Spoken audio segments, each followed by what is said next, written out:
kaibigan na lubos na nangangailangan sa ating pagpalinga. Huwag natin isarado ang ating mga puso. Buksan kung ano man ang papasok at kung ano man ang lalabas, ipaubayan natin sa Panginoon. Sapagkat ang Diyos ay nagbibigay sa atin ng pagpapala at misyon natin sa buhay. Hindi tayo by chance, ngunit meron tayong purpose. At ang napakaganda, nandyan siya lagi. No? So, magiging bukas nawa ang inyong mga puso sa ating mga mahal sa buhay na lubos na nangangailangan sa atin.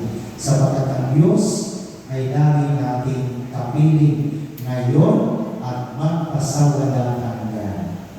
Amen. Magsitayo tayo lahat. Tayo ang mga taong maging saksi at magbigay inspirasyon, pagmamahal at pagpapatawad sa iba sa panahon ngayon. Ang mga Kristiyano ba ay multo? Tayo ba ay naging mga multo ngayon? Hindi nararamdaman ang epekto sa ating pagiging buhay Kristiyano? Hindi tayo multo. Buhay tayo. Naging saksi tayo sa pagpapalagana ng mabuting balita sa ating kapwa. Naging saksi tayo sa ating buhay bilang mga Kristiyano. Sa pagsisisi, pagpapatawad, pagmamahal, pagkalinga sa ating kapwa.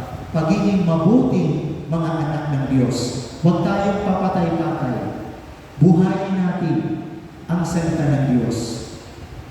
Pagsisisi sa mga kasalanan, pananampalataya, panalangin, at inspirasyon tayo sa bawat isa, lalo na sa ating pamilya at mga mahal sa buhay.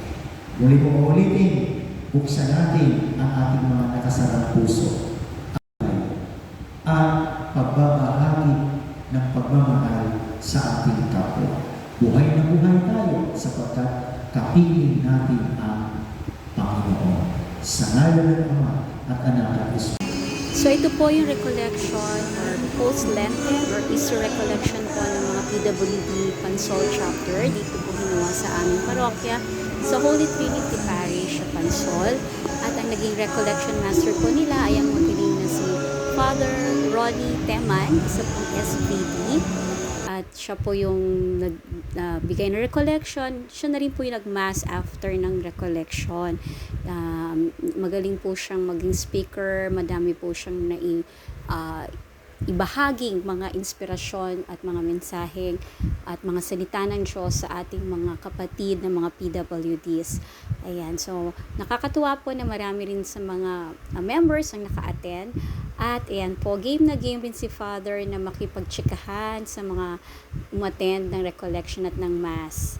Ito po ang aming parokya. Napakagandang Holy Trinity Parish. Maliit lang po siya pero pinagmamalaki po namin dahil ang aming pong patron ay ang Holy Trinity, ang pinakamataas sa lahat. Yan po. At syempre, sinuportahan din po ang PWD ng mga miyembro ng Schola Trinitatis, ang Grand Choir po ng aming parokya. Yan po yung mga choir namin. Sila po yung kumanta sa misa. At ito po yung kabuuan ng aming parokya at waki-waki rin naman po si Father. At nakakatuwa na may umattend rin po na isa na naka-wheelchair na kahit gano'n may nahirapan siya ay umattend pa rin po siya. Nagpapasalamat din po kami sa nag-sponsor nitong mga chichirya, mga snacks na to, ang URC, care of po ni Maynard Gutierrez. Ito po nagbigay sila ng mga konting, hindi konti, marami po, box na mga piatos, mga biscuits, mga juice, mga mineral water. So marami pong salamat, at least kahit paano pagtapos po ng recollection at misa ay meron kaming naibahagi sa mga nag-attend. Tapos ito naman po ay nangyari noong Palm Sunday. So after po ng mga activities sa simbahan, ang mga members at mga officers po ng PWD Pansol Chapter ay dumalaw po sa isa sa kanilang mga miyembro na nangangailangan dahil po may sakit ang kanyang asawa at wala po silang trabaho at may 3 po silang anak. Yan po si Arian. Yan po yung nagtitinda siya dati ng mga gulay-gulay. Minsan naglalako sa mga bahay-bahay, pero dahil wala na nga po silang puhunan, ay napatigil po siya sa paghahanap buhay. Tapos nga may sakit pa yung kanyang asawa at may pinag-aaral siyang 3 anak. So, nanghingi po siya ng tulong sa mga PWD officers at nag-solicit naman po ang mga officers at marami naman pong tumulong at nagbigay ng kanilang financial at saka kung ano man ang pwede nilang maitulong sa pamilya ni Aryan. So marami pong salamat sa inyong mga kabutihang loob at sa generosity po ng bawat isang tumulong sa pamilya ni Aryan. At ipagdasal po natin ang kanyang asawa na gumaling din po para po sila ay sama-sama ulit bilang pamilya sa kanilang mga hanap buhay, sa kanilang pagtataguyod ng kanilang mga anak. At nakita rin po namin yung aming dating kasama sa bahay na napakasipag na si Tita Nitz at ang kanyang pamilya. Kaya nakipag-picture-picture na rin po kami. Ayan. So marami pong salamat. So ayan po, napanood niyo yung mga ilang activities ng mga PWD members Pansol chapter this past few months. So sana po na-inspire kayo sa kanilang mga ginawa para sa kanilang mga miyembro at naway ganun din po ang ating maging perspective sa buhay na hindi komo tayo mga PWDs, isipin na natin na wala tayong magagawa sa mundong ito. Marami pa po tayong pwedeng gawin at marami pang pwedeng ipagawa sa atin si Lord. So huwag tayong mawawala ng pag-asa at lagi natin isipin na siguro kaya tayo nagkaroon ng mga ganitong disabilities para tayo maging inspirasyon at maging instrumento ng Diyos para ipadama sa ibang tao, lalo higit sa mga kapwa natin PWDs na meron tayong magagawa. Marami tayong magagawa sa mundong ito at makapagbigay tayo ng pag-asa sa lahat ng tao. Ayan po. So, kagaya po ng nasa Bible, di ba si Jesus po talagang mahal na mahal niya ang mga may disabilities, ang mga may sakit. Sa Matthew 15 verses 30 to 31 nga po, sabi doon, a vast crowd brought to him people who were lame, blind, crippled, those who couldn't speak, and many others. They laid them before Jesus, and he healed them all. And the crowd was amazed. So, ganun po kamahal ng Diyos ang mga may disabilities at may sakit, pinagagaling niya po ng lahat ng mga taong ito.